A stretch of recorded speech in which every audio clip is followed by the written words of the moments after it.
gostam sim de Essência para Sonhar. Parabéns ao escritor que acreditou no seu sonho e, através dele, nos traz a fantasia. Legal, do Moacir, né? Legal. Obrigada, Moacir. Valeu, um beijo para ti, muito tá obrigado. bom? Anderson também está por aqui. Oi, Magali, boa tarde. Vamos abrir bem direitinho. Oi, Magali, boa tarde. O programa está demais. Fui criado à base de histórias. Né? Minha avó contava para mim e minha mãe. Isso transformou a minha infância um pouco mais divertida e muitas vezes cheias de aventura. Que bom saber que existem ainda pessoas que acreditam na literatura. Parabéns ao Zeferino. E parabéns a você ali, como é o nome dele? Anderson. Anderson, parabéns, você foi criado ouvindo histórias, cara. Isso aí é fantástico. Isso é fantástico. Parabéns a você, cara.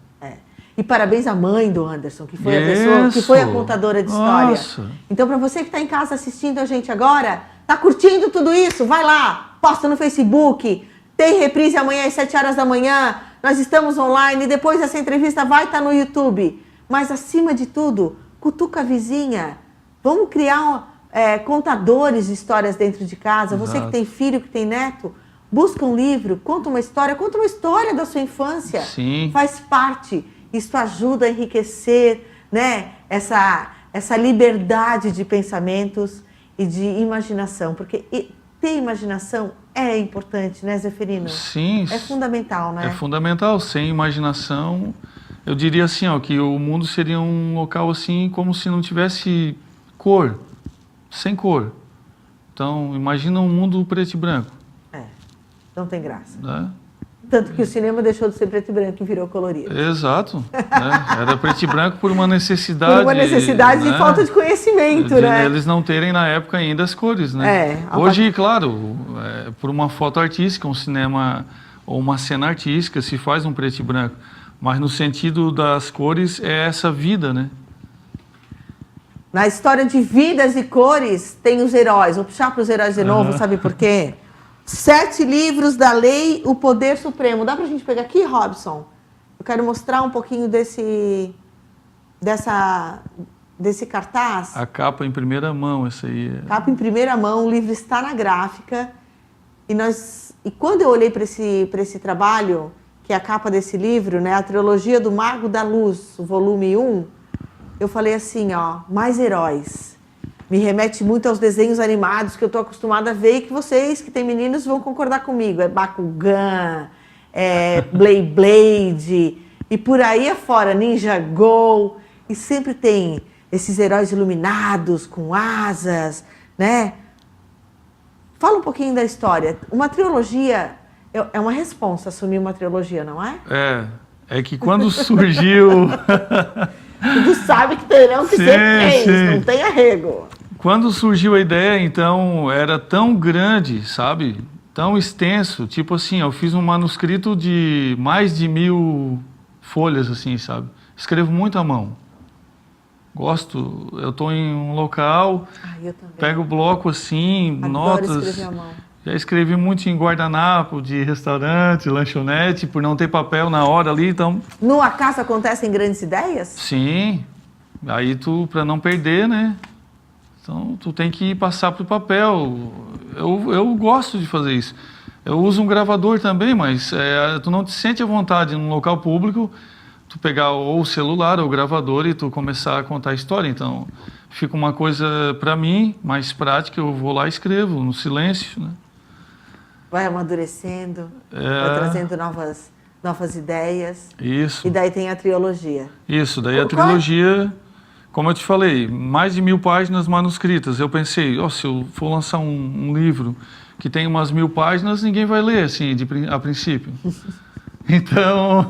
Vamos dividir. Vamos dividir, certo? E daí tu vai Mas a história toda está pronta? A história toda está pronta, digamos assim... Entre aspas. Eu tenho o princípio, meio e fim, né? Okay. Então, mas só que dentro esse período vai sendo montado e trabalhado. E daí me diz uma coisa, quando a gente fala de trilogia, eu tenho curiosidade, porque adoro ler, eu adoro ler literatura fantástica, tá? Eu curto bastante. Mas quando a gente fala assim, tá saindo o volume 1, o início, meio e fim da trilogia tá pronto, a essência. Saiu o primeiro livro, tu vai ter um feedback do leitor tal.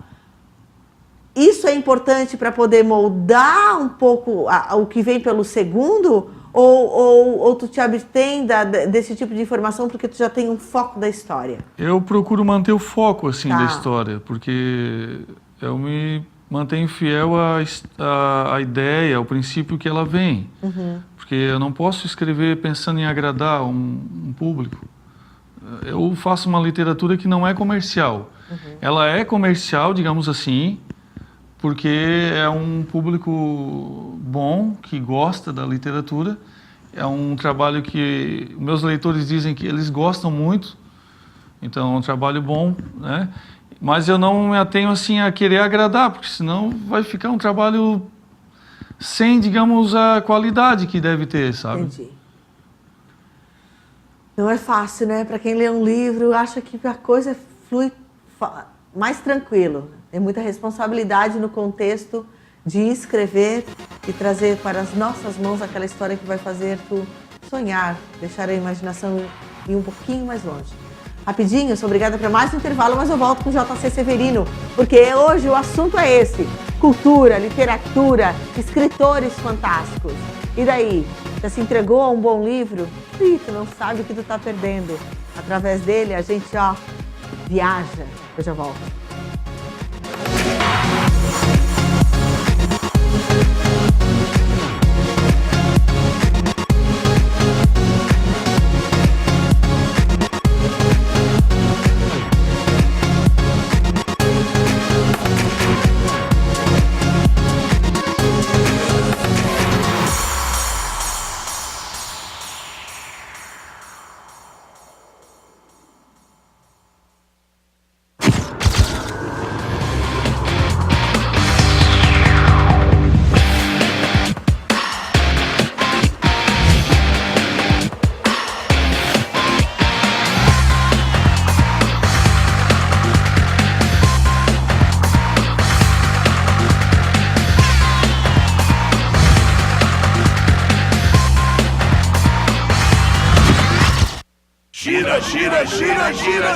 Gira loucura! Gira loucura no Girafas. Todos os pratos da linha Brasil por apenas R$ 9,90 cada. Um para cada dia na semana.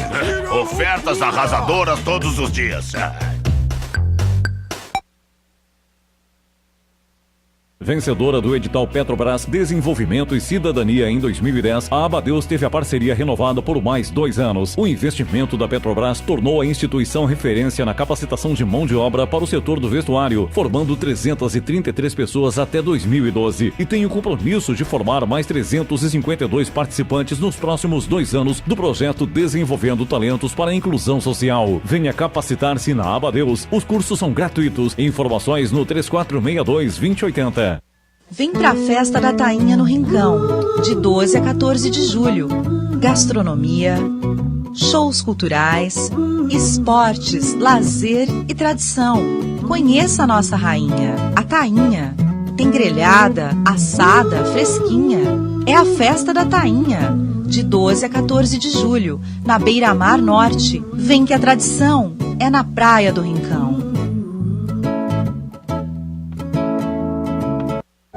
Crianças são movidas por exemplos e repetem aquilo que vem. Mostre o melhor a elas. Ensine que respeito não tem idade, cor, credo, gênero ou classe social. Tudo e todos merecem ser tratados da melhor forma. Tolerância, paciência e cortesia cabem em qualquer lugar. Juntos, família e escola podem fazer grandes mudanças. Compartilhe gentileza e curta uma vida melhor. Siga esta ideia. Realização CDL e Cindy Lojas.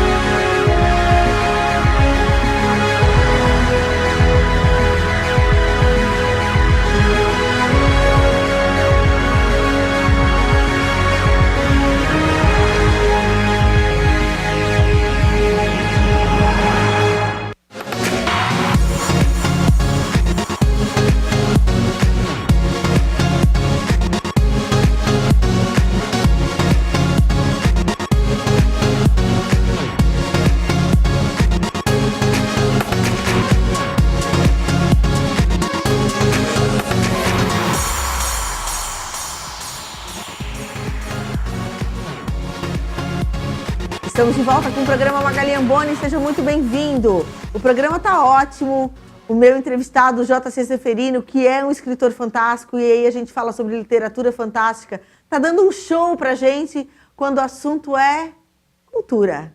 Vamos sonhar juntos, vamos... É importante, né, Zeferino? Fundamental. O blogspot dele tá nos caracteres, vocês podem entrar lá, mas vamos repetir qual é o endereço, por favor? www.jczeferino.blogspot.com.br. É fácil, jczeferino.blogspot.com.br. Vai lá porque tem muitas histórias legais. Ali a gente consegue, vai abrir o site da Amazon, a gente consegue baixar os... Menino Arco-Íris. Daí o e-book, consegue baixar o audiobook também. Consegue encomendar o audiolivro. Consegue encomendar o audiolivro, tá tudo certo. Uhum. Vamos falar um pouquinho do Menino Arco-Íris. O Menino Arco-Íris, posso mostrar aqui, né? Fico aqui? O Menino Arco-Íris foi teu último trabalho. Exato. Né? É o mais recente trabalho. O mais recente trabalho. Ele é um audiobook. O Zeferino tem essa parte impressa para poder mostrar. Exato. E trouxe para a gente conhecer. É um e-book, né? É um e-book. Digital. Digital. Então, lá na internet vai ter os textos. Mas aqui a gente consegue conferir que é um livro que começa preto e branco. Tem um menino que mostra ser diferente, né? Aí ele tem essa estrela que traz essa diferença dele. Por que ele vê esse mundo assim meio cinza, meio preto e branco? O que pode mudar até o momento que ele começa a descobrir as cores? Da onde que veio toda a inspiração para esse livro? Então, eu quero agradecer aqui a minha desenhista querida, que é a Gabriela, né? Então, ela é muito talentosa, ela consegue captar as histórias que eu passo para ela e ela transforma isso em belos desenhos, né? Não, e de uma forma... Exatamente, um desenho com cara de desenho para livro infantil. Isso. Porque muitas vezes o que eu percebo é que os desenhos de livros infantis, eles estão deixando de ser infantis. Exato. Ele tem uma pegada mais já high-tech, mais moderninha. E a gente precisa ter isso aqui, esse lúdico para criança. Ela é muito talentosa, ela consegue pegar isso da criança e passar para o desenho. Uhum. Gosto muito do desenho da Gabriela. Mas me conta um pouquinho da história, qual foi a ideia? Então, eu tenho esse conto, eu tenho vários contos infantis. Como eu te falei a princípio, eu sou bem versátil, né? Escrevo desde contos infantis, romances, literatura fantástica. Optei por contos infantis e por literatura fantástica, que eu acredito que acrescenta algo a mais para as pessoas, né? Para as crianças, um desenvolvimento legal, porque quando eu era criança eu lia bons livros também, quase tudo importado. Aqui no Brasil tinha lá o Monteiro Lobato, né? Mas assim, não muitos, assim. Cecília Meirelles, alguns autores assim bons. E esse Menino Arco-Íris, ele conta a história de uma criança que ela não sorri e ela tem uma pequena diferença, que ela tem uma estrela dourada na testa. Uhum. E as outras crianças riem dela, sabe? Então eu trabalhei a questão do bullying, essa coisa, do ser diferente.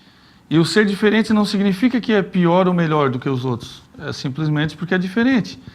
Então, nesse caso, essa criança, ela vai, no decorrer da história, descobrindo o valor que ela tem.